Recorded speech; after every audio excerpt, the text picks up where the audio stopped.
Hello everyone, नमस्कार। Quantum astrology में आप सभी का हार्दिक स्वागत है। आज हम बात करेंगे ऐसा कौन सा प्लेनेट है जो कि आपको आईएएस बनाता है। सिर्फ आईएएस के बारे में बात करूंगा मैं, ठीक है। जितने भी टॉप रैंकर होते हैं उनको आईएएस मिलता है। थोड़ा सा चूक हो जाने की वजह से आईपीएस, आईआरएस या और भी नीचे की जो पोस्ट होती हैं अलाइड सर्विसेज, वो मिलता है उनको। कुछ तो खास होगा एक आईएएस कुंडली में, और उसमें भी ऐसा कौन सा प्लानिटरी पोजीशन है और ऐसा कौन सा प्लैनेट है जो आईएएस के लिए जिम्मेदार होता है। बहुत रिसर्च करने के बाद मैं ये वीडियो बना रहा हूँ। देखो, अगर प्लैनेट की बात करें तो सबसे पहले अगर देखा जाए, नंबर 1 सूर्य, सन। सन आपका प्रोमिनेंट होना चाहिए।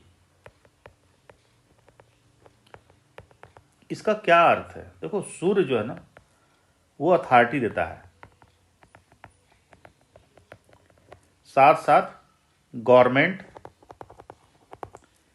पावर,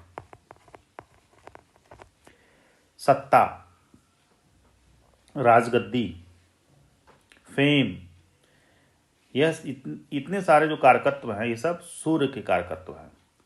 अब एक आईएएस ऑफिसर करता क्या है भाई? वो गद्दी पे तो बैठता है, वही राजगद्दी जो भगवान राम को 12 साल बाद मिला। बहुत कठिन परिश्रम उन्होंने जंगल में जाकर किया था, तब 12 साल के बाद उनको सत्ता मिला।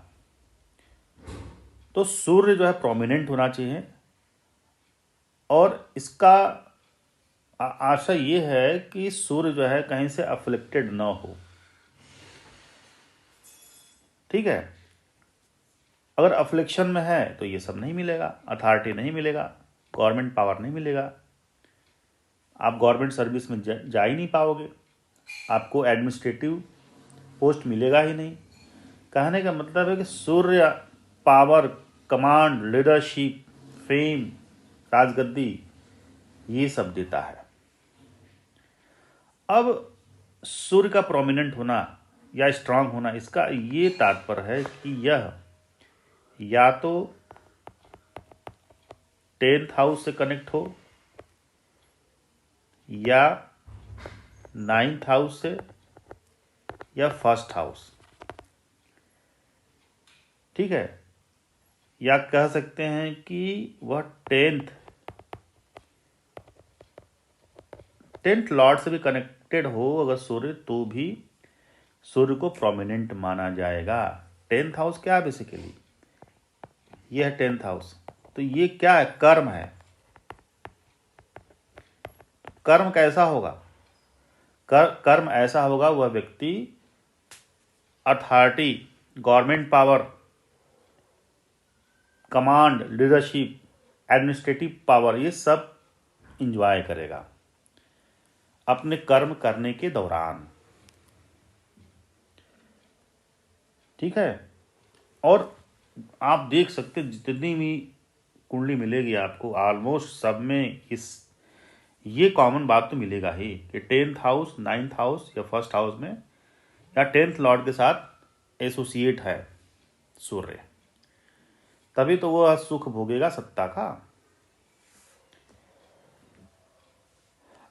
अब बात करते हैं कि चलो, सिर्फ सूर्य के मजबूत होने से, प्रोमिनेंट होने से क्या आईएएस का योग बन जाएगा? नहीं। सूर्य ने तो आपको उस पोस्ट पे पहुंचा दिया, बट उस पोस्ट पे पहुंचाने से पहले वह कौन सा प्लेनेट है जो उसको उस लायक बनाया? सूर्य ने तो आपको वहां सिर्फ पहुंचाया है, आपको राजगद्दी दिया है भाई, लेकिन राजगद्दी ऐसे नहीं मिली। उसको हासिल करने के लिए उस व्यक्ति ने कितना मेहनत किया, कितना उसने नॉलेज गेन किया, कितनी उसने दूरदर्शिता सीखी, ये सब जो भी एलिमेंट्स हैं ये सूर्य नहीं देता है।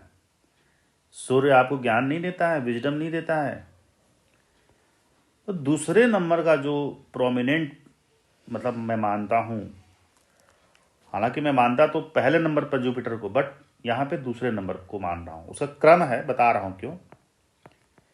तो सेकेंड है जुपिटर, जिसको बोलते हैं गुरु। किसी भी आईएएस की कुंडली में आप देख लो, जुपिटर प्रोमिनेंट मिलेगा ही मिलेगा। रीजन क्या है? एथिक्स का कारक है, विजडम, नॉलेज। तो नॉलेज और इंटेलेक्ट में अंतर होता है। इंटेलेक्ट बहुत छोटी सी चीज है, वो बुद्ध का कारक है, बट नॉलेज, नॉलेज जो होता है वह पढ़ाई से रिलेटेड नहीं होता है। नॉलेज जिसके पास है ना, वह व्यक्ति दूरदर्शी होगा, उसके पास विजडम होगा। और नॉलेज और विजडम दोनों लगभग सेम चीज होता है, दोनों का अर्थ अगर देखा जाए तो सेम है। बहुत ज्ञानी पुरुष है, ज्ञानी व्यक्ति के पास ही विजडम होगा, दूरदर्शिता होगी, दूर की चीज़ों को वो देख सकता है कि अगले 10 साल में, 15 साल में, मतलब भविष्य में ऐसी कौन सी चीज़ें हो सकती हैं, क्योंकि उसके पास नॉलेज है। नॉलेज के बेस पे वो कैलकुलेट किया, यानी कि उसके अंदर विजडम है। साथ साथ में गुरु क्या करेगा? एथिक्स। क्यों एथिक्स की बात की जा रही है यहाँ पे? क्योंकि आप देखो, एथिक्स का पेपर भी है यूपीएससी में, मेंस में, क्योंकि जुपिटर यहाँ पे एथिकल काम करता है, देवताओं का सलाहकार है। तो बेसिकली क्या है गुरु का कारकत्व? तो एक सलाहकार, एडवाइजर। एक आईएएस ऑफिसर करता क्या है भाई? अपनी दूरदर्शिता का प्रयोग करके ज्ञान आधारित वह मंत्रियों को या मंत्रिपरिषद को या अपने से उच्च अधिकारियों को सलाह देता है। जुपिटर का काम क्या है? बेसिकली सलाह देना। क्यों? गुरु, मतलब बेसिकली जुपिटर किसको सलाह दे रहा है? देवताओं को। कहा जाता है ना कि देवताओं के सलाहकार कौन है? जुपिटर, गुरु। और जब तक वो सलाह दिए तब तक देवता नहीं हारे। कभी ऐसा भी हुआ कि जुपिटर नाराज हो गए, ठीक है, इंद्र हार गए, ऐसा भी हुआ। तो एथिक्स इसमें होना चाहिए, मोरालिटी होना चाहिए। नॉलेज में वीनस कम नहीं है जुपिटर से, बट वीनस के पास एथिक्स नहीं है, वो शुक्राचार्य हैं, वो राक्षसों को सलाह दे रहे हैं। छल कपट भी है वीनस के अंदर, बट जुपिटर के अंदर छल कपट बिल्कुल भी नहीं है। तो एक आईएएस ऑफिसर से क्या उम्मीद की जाती है कि भाई उसके पास नॉलेज है, एथिक्स है, छल कपट रहित हो, ठीक है, इस डेमोक्रेटिक सेटअप को वो और स्ट्रांग करे, मजबूत करे, भारत को मजबूत करे, दूरदर्शिता हो, उसके उसे मालूम हो कि अगले 10 साल 15 साल बाद क्या होने वाला है, उसको इकोनॉमिक्स पता होना चाहिए, पूरे एक जिले को कलेक्टर चलाता है, हर विभाग को चलाता है, तो कुछ तो खास बात होना चाहिए। तो उसके पास वही गहराई होनी चाहिए, जुपिटर की गहराई, ठीक है, नॉलेज, विजडम, ठीक है, वो दूसरे का रिस्पेक्ट भी करे, गाइडेंस भी दे, मोरल अथॉरिटी भी हो, पॉलिसी भी बनाता है। जुपिटर क्या करता है? पॉलिसी का भी कारक है। देखो, एक आईएएस ऑफिसर पॉलिसी बनाता है, ठीक है, जुपिटर जस्टिस भी करता है। तो इतने सारे कारकत्व जुपिटर के पास हैं, इसका ये मतलब है कि जुपिटर प्रोमिनेंट होना चाहिए। अगर जुपिटर प्रोमिनेंट नहीं है तो समझ लो कि वह व्यक्ति आईएएस नहीं बन सकता है। योग कारक होना चाहिए, योग कारक है, अगर योग कारक नहीं भी है तो अच्छे नक्षत्र में बैठा होना चाहिए, या अच्छे प्लैनेट के योग कारक ग्रह के साथ भी रहेगा जुपिटर, तभी भी काम बन जाएगा। और जुपिटर अगर रिलेटेड हो, मैलेफिक ना हो, मतलब 6, 8, 12 में ना बैठे, ठीक है, 9th हाउस से कनेक्टेड हो जाए, या 10th हाउस से कनेक्टेड हो जाए तो वह व्यक्ति हाई पोस्ट की प्राप्ति करेगा। हाई पोस्ट क्या होता है? यूपीएससी में सबसे हायर पोस्ट क्या होता है? आईएएस। देखो बहुत बारीकी लेवल तक बता रहा हूं। ये दो प्लैनेट सूर्य और जुपिटर प्रोमिनेंट होना चाहिए। बस दो ही चीज की बात करूंगा मैं। अब इसमें थोड़ा सा एक वेरिएशन ला देते हैं कि भाई वह ईमानदार है, ठीक है, हार्ड वर्किंग है, डिसिप्लिन्ड है। भाई आईएएस बेईमान भी तो हो सकता है। राहु का इन्वॉल्वमेंट आ गया तो बेईमान हो जाएगा। शनि का इन्वॉल्वमेंट अगर हो गया, तीसरा,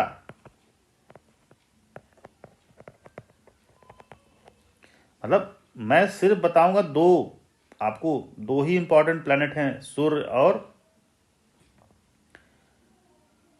बृहस्पति। लेकिन अगर शनि यहां पे प्रोमिनेंट है, हो सकता है कि अपनी ही राशि में बैठा हो, मूल त्रिकोण राशि में एक्वेरियस में बैठा हो, या अपने नक्षत्र में बैठा हो, या वेल प्लेस्ड हो, ठीक है, 3rd हाउस में बैठा हो, 6th हाउस में बैठा हो, 8th हाउस में बैठा हो शनि, ठीक है, तो वह व्यक्ति क्या होगा? डिसिप्लिन होगा।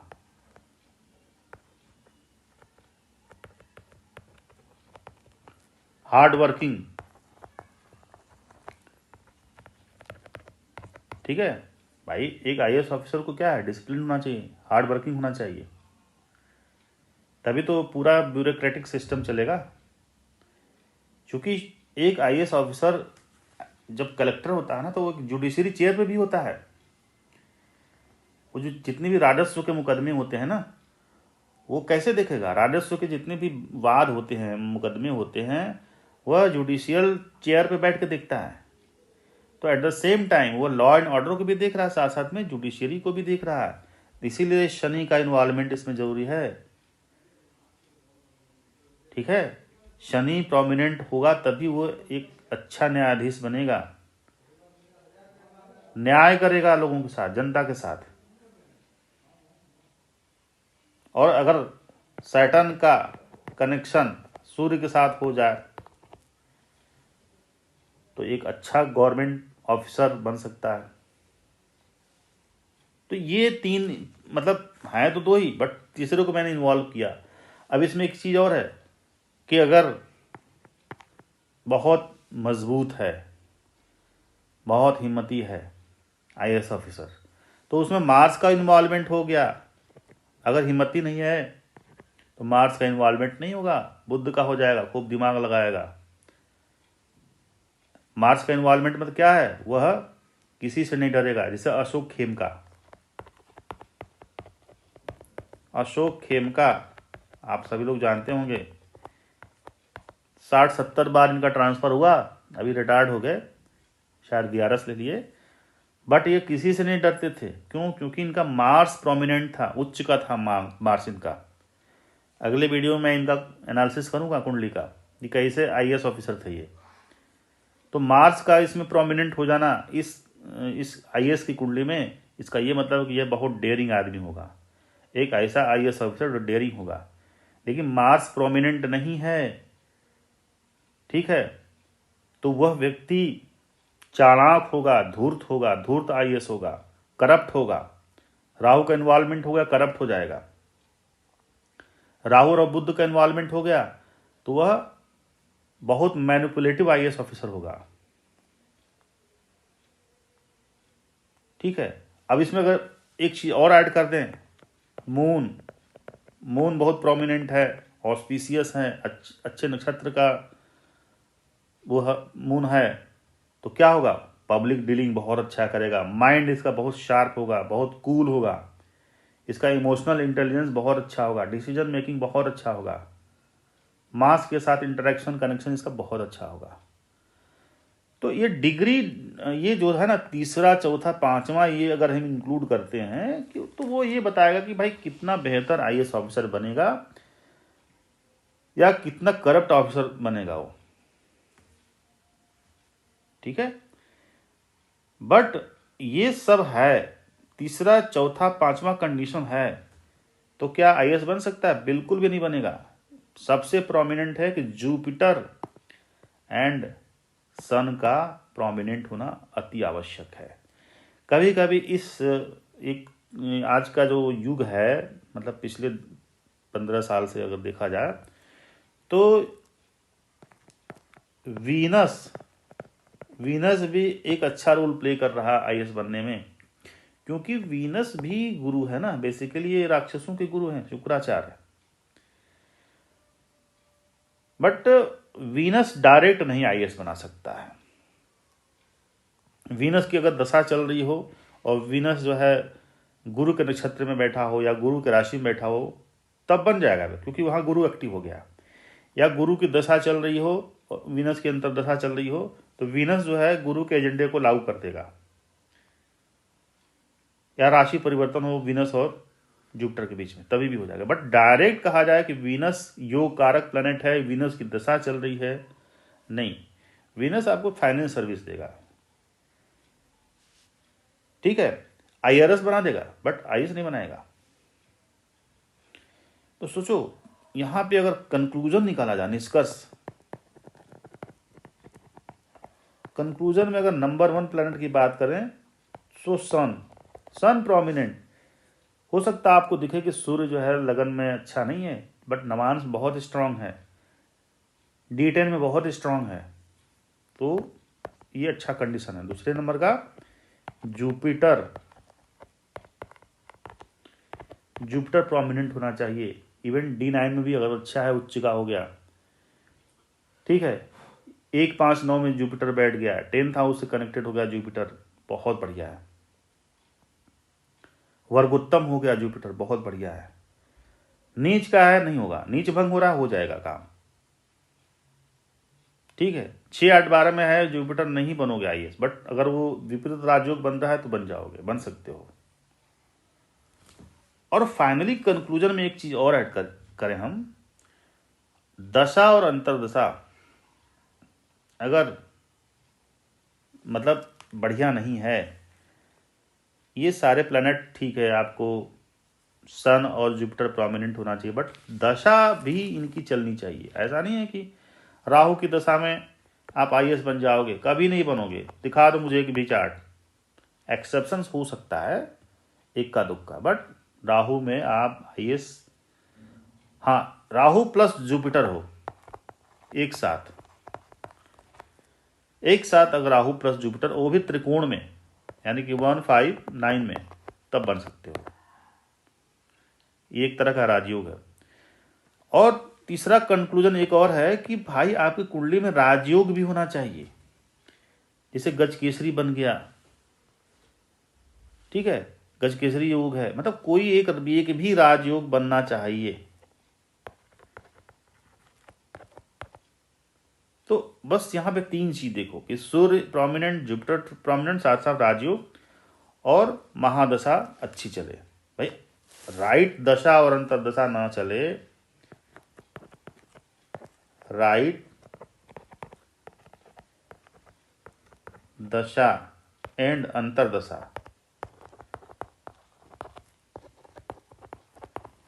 क्योंकि मान के चलिए कि चलो भाई आपके चार्ट को देख के ये पता चलता है कि कुंडली प्रॉमिस कर रही है कि आप आईएएस बनोगे, सारा प्लेसमेंट देख के लगता है कि बिल्कुल आपके लिए पूरा एक फौज तैयार कर दी गई है कि आप आईएएस बन ही जाओगे। बट ये मृग मरीचिका भी तो हो सकता है। अगर उस अच्छे प्लेसमेंट के मुताबिक दशा और अंतरदशा न चले तो भूल जाओ कि आप आईएएस बनोगे। तो यही कुंडली कन्वर्ट हो जाएगी एक पॉलिटिशियन के रूप में, एक अच्छे पॉलिटिशियन के रूप में।